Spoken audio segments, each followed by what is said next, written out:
When you think about goals and success and possibilities, the question we need to start with is, how do you know? How do you really know what's possible for you? And this is the question I challenged the audience at the speaking event. In this video, I'll share the speech with you, the recording of it, because it resonated with the audience so much. It had such fantastic feedback, both from the people who were in person in the room and who saw it online. I'll share my story about how I thought something wasn't possible for me and how that all changed without me pushing through. I'm Petra Williams.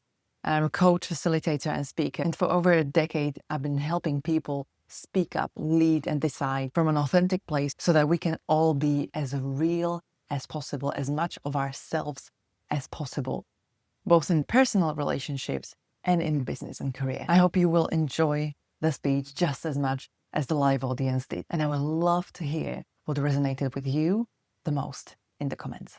Today, we are talking all possibilities. You heard about transformation. We are confidenting. I'm here to make a very important distinction and a check-in, because some possibilities can make your vision board. And I've done many of them. The Bora Bora vacations, the Mercedes CLS that was on my first vision board when I was 18, the wedding dresses, like all those nice pictures that people told me that's how a vision board should look, right? That's the list of goals you should have. But even when you grow up and you make your own goals, some make the vision board, but you can't bring yourself to make them reality. I'm here to talk to you today about why there's a difference and also my piece of recipe, what to do about it. To illustrate this sort of situation when a possibility is presented, but you can't really bring it to life, I will take you back to 2015. So over 10 years ago now, I was happily settled in my home country, in Slovakia. I was living near my family, near my friends, and work-wise, I was so happy. I was employed full-time as a trainer for sales management in this big corporate company. And on the side with my friends, I was conducting workshops and trainings on personal power, taking them on firewalks, public speaking, NLP, all the things. And I loved it so much. And it was possible to do so much because I didn't have the kids. But as everything was going so well, an unexpected thing happened, as they do, right? Annoying. But the friends that I was doing the transformational work with and helping them as a contractor offered me that they would work with me as a contractor in a much larger capacity. I would go and become self-employed and quit my job. Now, I was present to two great choices. And maybe that has happened to you as well, because as you grow, things like that tend to happen. It's less about leaving that horrible job or leaving that toxic space, and the possibilities become greater and nicer because I loved my job. I had lots of freedom, lots of travel, very much like my colleagues, very, very much enjoyed it. But it just wasn't the soul work. At the end of the day, I was teaching them sales and management skills. But the transformational work was the one that was really calling my heart. And I could see on myself and the people how it was actually changing lives. That's addictive. But as these friends were presenting me the offer, I'm sitting on the sofa and I can feel my body shaking. There's this sense of nervousness, vibrations in my arms and legs. It was very activating and it was not pleasant.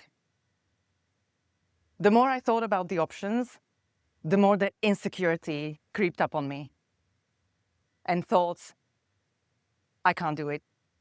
I can't let go of a secure income. I'm just not there yet. So what I said to my best friends literally was, this might not be the best decision, but it's the best decision I can make right now. And I said no.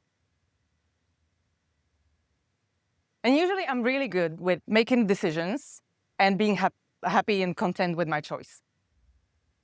I don't usually indulge in regret or think, oh, maybe I should have done something else.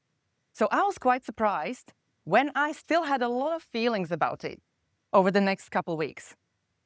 It almost felt like if you break up with someone and for a while afterwards, even if you know it's the right choice, it still kind of sucks. So let me come back to you for a second.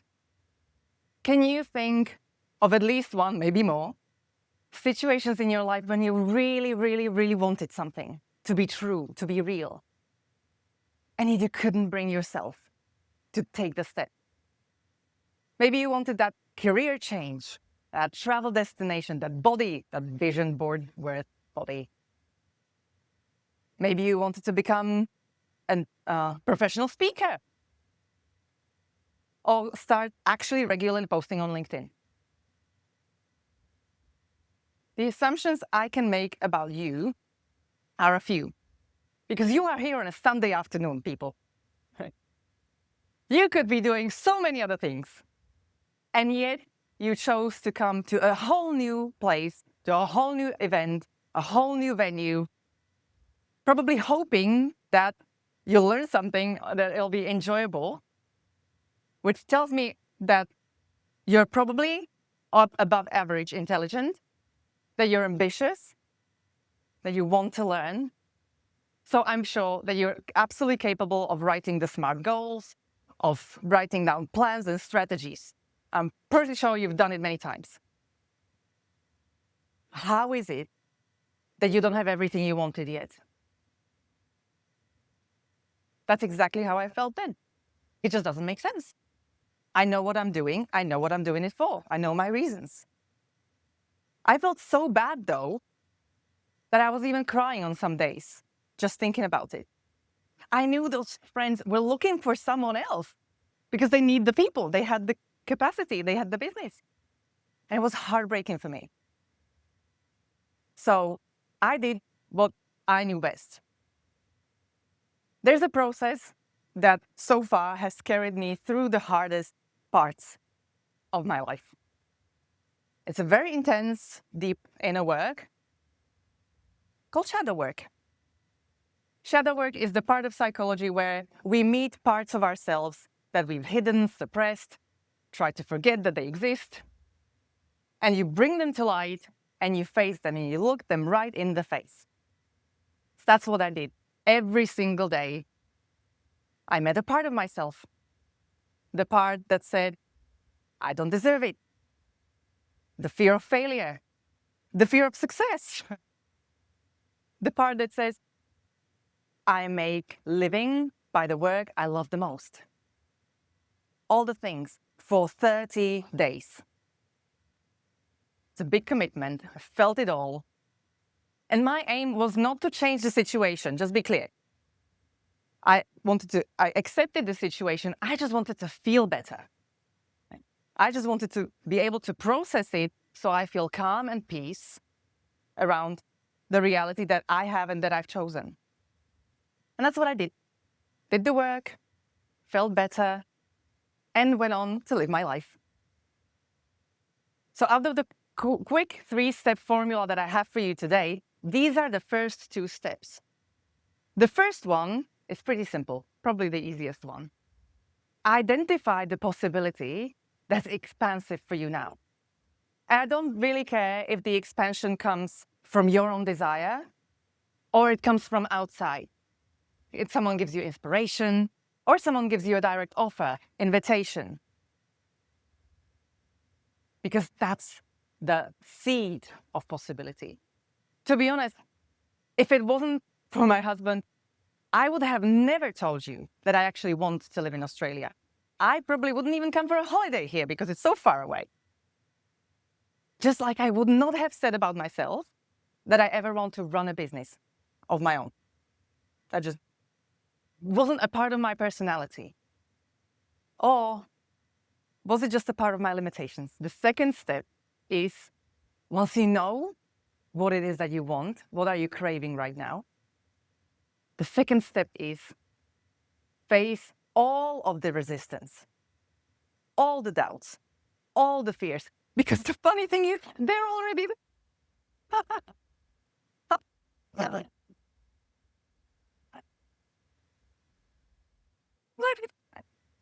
And unless you acknowledge them, they'll stay there. What we resist persists. The more we try to hide the fear and the doubt and just confident on the outside, the more it stays with you. But if you have a process to actually be with all of these parts of yourself and acknowledge that all of these parts are here for your best intention, then you can move to the next part.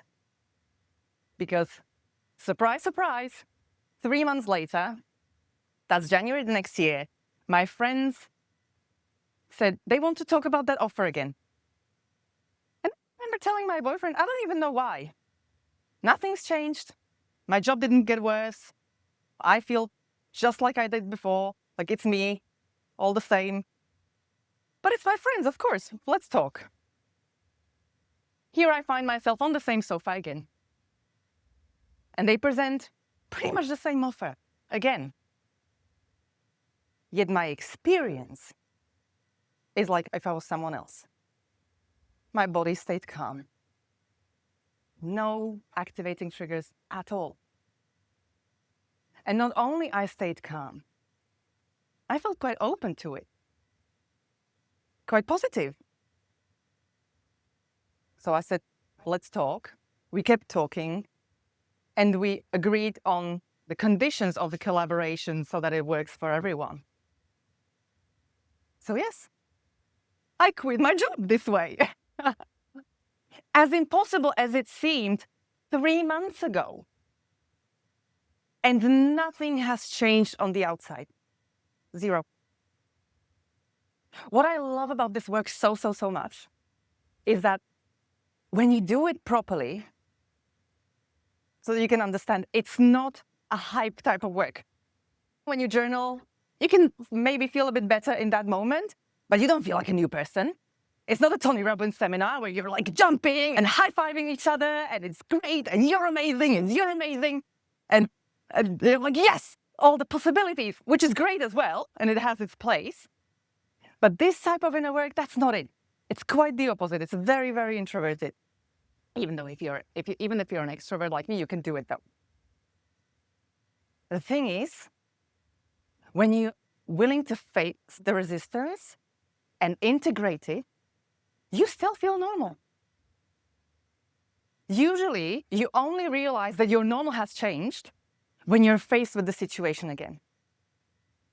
And then same situation that used to trigger you like hell, maybe that annoying person at work, maybe that car that just jumped in front of you on the road, just leaves you calm all of a sudden. Often for my clients, what happens is that they get feedback from the outside. And that's when they realize, you're glowing so much. You're so much more confident, or you're so courageous. I admire you. And they're like, oh. Because the beauty of doing this type of work is that you're not trying to become someone else. The more layers of resistance you dissolve, the more like yourself you feel. It's that simple. And life gets better and better and better. So the 3 steps, you embrace the possibility, you embrace all of the resistance, which is a lot. We can do it. We can do hard things. Because then you get to enjoy the ride. And you get to make those dreams of possibility a dream come true.